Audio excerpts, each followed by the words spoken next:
this week we are starting a new story called My Rows and Piles of Coins. So before we begin our lesson, I need you to go get your reading textbook, your pencil, and a blank piece of paper. So go ahead and pause this video and make sure you go get those 3 items. So this week our skill or our target or bullseye is author's purpose. That's what we're going to be focusing on this week in our story is author's purpose. This is one of my favorite skills to teach. Author's purpose is the author's reason for writing the skill. Why does the author write the story? Well, we know that an author writes the words and an illustrator draws the pictures. So an author, in order to write the words, they have to have a reason why they want to write a book. So the author's purpose is their reason for writing a book. Now, if you look down at the bottom of my poster, you can see the word pie, P-I-E. So when we think of author's purpose, I want you to think of the word pie. Picture a pie in your head. The reason why I want you to think of the word pie is because we're going to be learning about 3 different reasons why an author writes the story. And the first one is persuade. And the word persuade begins with the letter P. Our next reason why an author writes a story is to inform. And you can see that the word inform begins with the letter I. And then our last reason we're going to talk about is to entertain. And entertain begins with the letter E. So if I cover up all those letters besides the first letter in each word, it spells the word pie, P-I-E. So author's purpose is the reason the author writes the story. It's pie. Persuade, inform, and entertain. Now let's take a closer look at author's purpose. Here's my pie. Well, let's learn about each part of the pie. So we'll start with persuade. Persuade. It starts with a P, and persuade means to try to convince someone to do something or to believe a point of view on a topic. So if you look at the picture, you can see a little girl selling lemonade. She's having a lemonade stand, and she's selling her lemonade for 10 cents. And her speech bubble says, "You have to try my lemonade." That little girl is trying to convince you or trying to persuade you to buy her lemonade. That's persuade. How else I think of persuade is commercials. How many of you are watching TV or watching your favorite show on TV, and then it comes to a commercial? Boys and girls, that commercial is trying to persuade you to buy their product. Well, let's say a toy commercial comes on and an awesome Lego set is on that commercial. And you're thinking to yourself, I would love to have that Lego set. Well, guess what? That commercial is trying to persuade you to really, really want and go out and buy that Lego set. Well, let's say you want that Lego set so bad because you just saw it on the commercial, and you run to your mom, your dad, your grandma, your aunt, your uncle, and you say, I really want this Lego set because I just saw it on a commercial. Guess what you're trying to do? You're trying to persuade someone to buy you that Lego set. So persuade is trying to convince someone to buy you something or to do something for you, or it's to get you to believe something. So that's persuade. When I think of the word inform, to inform means to give us information, to teach or give information about a topic. If you look at the word inform, you can see that the word, or if you look at the word information, you can see that the word inform is in the word information. So to inform us gives us or teaches us about a topic. So if you look at this picture, this person is teaching us about a plant. It shows us the diagram, the roots, the stem, the flower, the leaf. So it's giving us information. Boys and girls, when we find information, it gives us true facts. Facts that we can prove to be true. For instance, if I read this book entitled Penguins, it's a non-fiction book. All non-fiction books, boys and girls, the author is trying to inform you. So this book about penguins is all facts and information about penguins. They're informing us or teaching us about penguins. This is information. The author is trying to inform the reader about penguins. Our last one to go with pie is entertain. Now, entertain says to provide someone with enjoyment. When I think of enjoyment, I think to myself, the author is trying to make me laugh, make me smile, even make me cry. That's entertainment, to entertain. Now, when I think of an author trying to entertain me, I think of Fly Guy. This one's called The Attack of the 50-Foot Fly Guy. The author is trying to entertain me with all the things that Fly Guy does. You might laugh, or you might say, "Ugh, that Fly Guy, he's so silly." Boys and girls, the author is trying to entertain us. Okay, so what I need you to do is we are going to read our story, a short little story, and we are going to fill out a chart. Okay, we're going to fill out a chart together. And we're going to talk about author's purpose. So what I would like you to do with your blank piece of paper, if you're in school, this is what your paper looks like. If you're at home, if you want to get a blank piece of paper and go ahead and try to copy down some of the things that I have on my paper.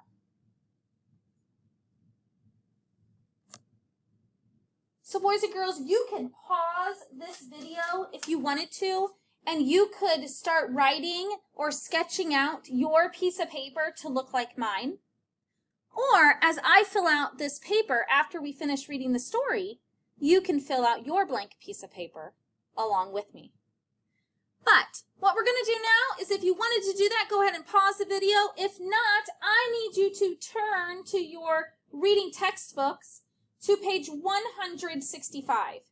165. It's going to look like this, called Saturday is Market Day. So go ahead and turn to page 165. We're going to read that story, boys and girls, together, and then we're going to fill out the chart together. Saturday is Market Day. Now, when I read you this story, I want you to think about the author's purpose. Why do you think the author is writing the story titled Saturday is Market Day? Also, while we're reading the story, I want you to think about the characters, the setting, what happened at the beginning of the story, the middle of the story, the end of the story, all of those story elements that we already talked about at the beginning of the year. So lots of things to think about as I read you Saturday is Market Day. It says, my family lives in a little village in Africa. Every Saturday, we go to town to sell our headscarves. Mama makes the scarves. Sometimes I help. They are the best scarves you can buy. Papa pulled the cart into the market as the sun came up. My sister Fusi and I laid out the scarves. It was not long before customers stopped by to look. A woman and her daughter bought two. Soon we began to sell many more. At 10, drummers set up near us. As they played, Papa and Fussy danced. Mama and I clapped along. Later, one customer had me turn around and around. She was looking at the scarf I was wearing that I made myself. She bought my scarf. It was a good market day. I am looking forward to next Sunday. So boys and girls, that's the end of the story. So let's go to our questions. As I read you the story, did you think about why the author wrote the story? Why do you think the author wrote this story? What do you think? What is the author's purpose of your book? What was the author's purpose of Saturday as market day? Well, if you said to entertain, I would agree with you. To entertain. The author's trying to entertain us with a story about a family who sells in market day and who sells scarves and where drummers and Papa and Fussy are dancing and Mama and the narrator clapped along. They're entertaining us. So if you're at home, you can just write the author's purpose is to entertain.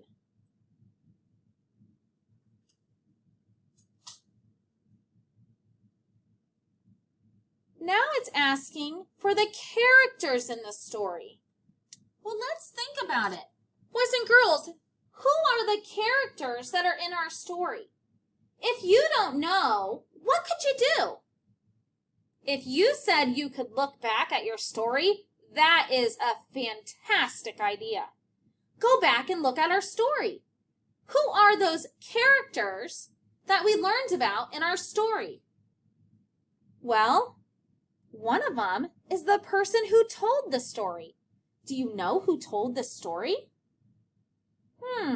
Did they give us a name? Boys and girls, they necessarily didn't give us a name. But it's the person who told the story is the narrator. The narrator told us the story. So if you're at home, you can write the word characters, and underneath you can write the word narrator. Now, was that the only character in the story? No. I know that I read about Papa and the narrator's sister. Do you remember her name? Fussy. Oh, and do you remember how the narrator and Mama, they clapped along to the drummers? Was there anybody else? Oh yeah, the 10 drummers. If you wanted to add the 10 drummers. And remember that they were at market day. Remember they were at the market and they had customers. Weren't there people buying their scarves? They talked about customers. So we're going to write the word customers. So those are all the characters that we found in our story. The narrator, Papa, Fussy, Mama, 10 drummers, and customers. Now, boys and girls, let's think about the setting. Well, what does setting mean? Do you remember what the setting means? If you said that setting is where and when the story takes place, you're correct. So, where and when did the story take place? Where and when did the story take place? Well, if I go back to my story, I can see, well, they do live in a village in Africa. And it sounds like they're at the market during the day. So we can write that. The setting of the story, a village in Africa at the market.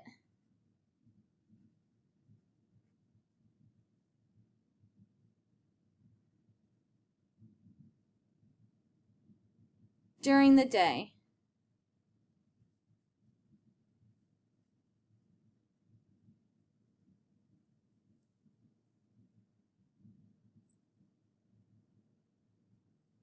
Now, boys and girls, I see that I just made a mistake.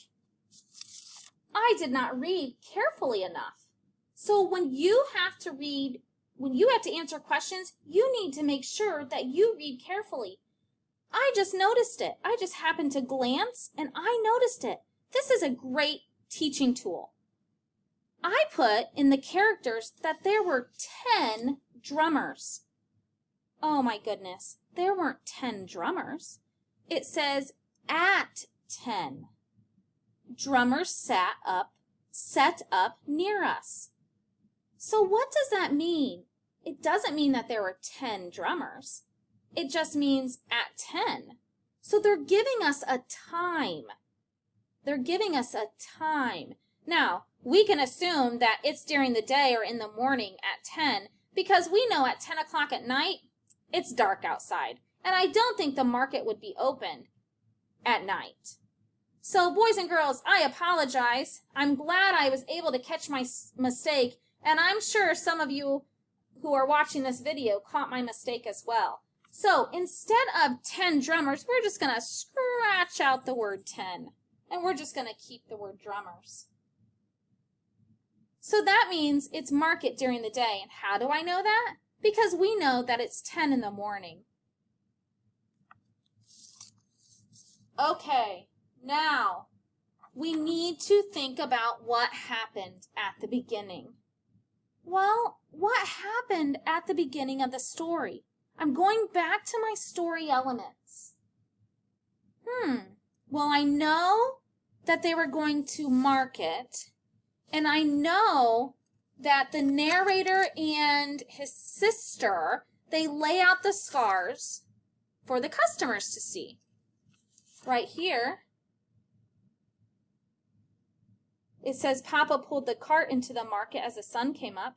My sister Fusi and I laid out the scarves. Well, why did they lay out the scarves? For customers to stop by and look. So we're going to write that for what happened at the beginning of the story. We're going to say the narrator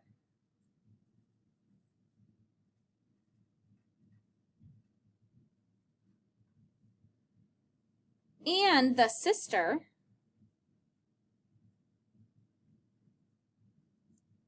lay out the scarves for customers to see. So go ahead and take a moment to write all of that.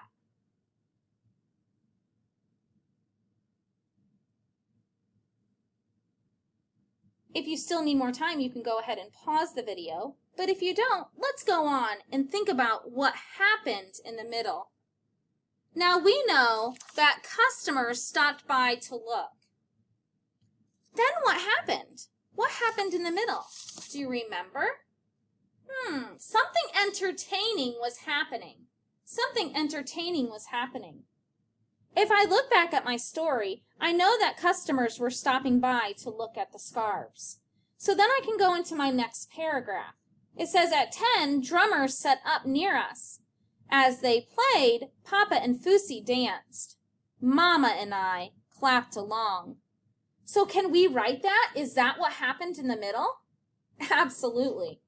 So we're going to write for what happened in the middle. Drummers perform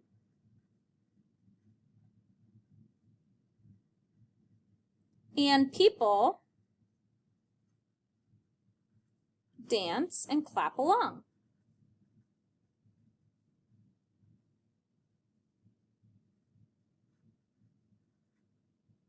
Great job. Go ahead and write that.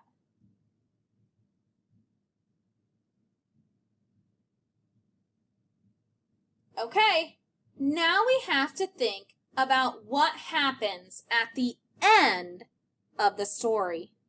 What happens at the end of the story? Well, if you remember right, the narrator was wearing a scarf that she had made herself. Now, remember the customer? She was looking at the scarf that I was wearing and that I made myself. She bought my scarf. It was a good market day. So what happened at the end?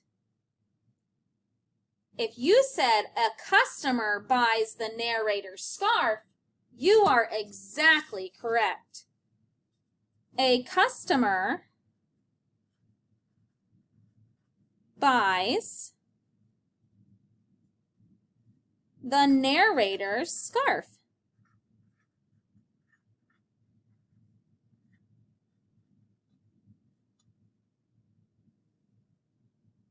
Go ahead and write that for the end.